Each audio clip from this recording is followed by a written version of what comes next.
आज MSV sir YouTube channel की तरफ से योग का अर्थ एवं परिभाषाएं, इस पे हम डिस्कशन करेंगे। योग शब्द संस्कृत की धातु युज से बना है, जिसका अर्थ है जोड़ना, शरीर एवं आत्मा का मिलन, चित्त की वृत्तियों का निरोध यानी उनको हटाना, चित्त पर जो आवरण है उसको दूर करना, एवं आत्मा एवं शरीर का ये कह सकते हैं मिलन। और योग के जनक महर्षि पतंजलि को माना गया। महर्षि पतंजलि को आधुनिक युग में योग का जनक माना जाता है। भारतीय दर्शन योग में विद्या का महत्वपूर्ण स्थान है।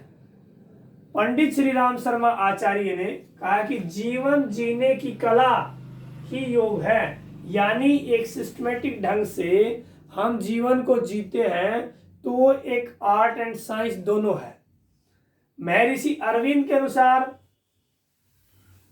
जीवन के सिद्धांतों को व्यवहार में लाने की कला या युक्ति वही योग है, यानी जो सिद्धांत नियम कानून बने हैं उनको हम अपने जीवन में नित्य उनका अनुसरण करें, यानी जैसे ईमानदारी, नैतिकता, आदर्श मूल्य, इन सभी को अपने जीवन में उतारना वही योग है। श्री रामकृष्ण परमहंस के अनुसार परमात्मा की शाश्वत एवं अखंड ज्योति को मिला देना ही योग है। अब योग वशिष्ठ के अनुसार इस संसार सागर से पार होने की युक्ति योग है, यानी जो संसार की जो सागर नाव है, नैया है पार करने वाला, वो योग एक ऐसा साधन है जिसके माध्यम से हम एक युक्ति है, उपाय है जिसके माध्यम से हम भव सागर संसार से पार कर सकते हैं।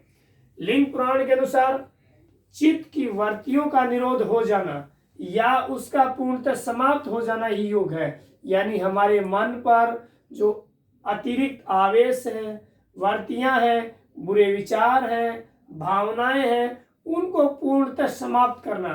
तो इस प्रकार से उपर्युक्त तथ्यों एवं कथनों के आधार पर कह सकते हैं कि योग मूल रूप से एक आध्यात्मिक अनुशासन है एवं धैर्य है, जो मानव को एक डिसिप्लिन में बांधने का कार्य करता है और उसका कॉन्फिडेंस बढ़ाता है।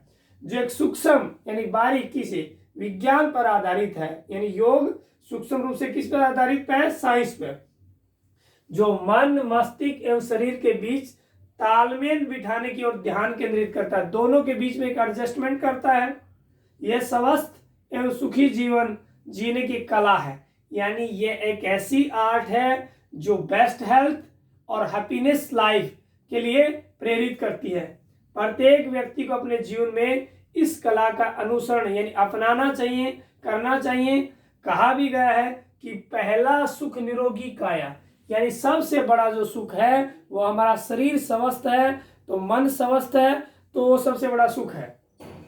योग व्यक्तिगत चेतना को सार्वभौमिक यानी यूनिवर्सल चेतना के साथ ही जोड़ता है और व्यक्ति के व्यक्तित्व यानी व्यक्ति की पर्सनालिटी को डेवलप करता है, ऑलराउंड डेवलप करता है यानी निखारता है। अर्थात व्यक्ति के व्यक्तित्व में वांछित परिवर्तन, डिजायरेबल बिहेवियर यानी अनावश्यक जो अवगुण हैं उनको दूर करने का काम करता है। योग एक उपासना है का हिस्सा है। योग साधना को अपनाना एक विशेष महत्व। वैदिक काल से ही सूर्य को विशेष महत्व दिया गया। उसी समय से सूर्य नमस्कार की क्रियाएं का आविष्कार माना जाता है, यानी सूर्य नमस्कार के 12 स्टेप हैं और प्रत्येक 21 जून को विश्व योगा दिवस मनाया जाता है। जय हिंद, जय भारत।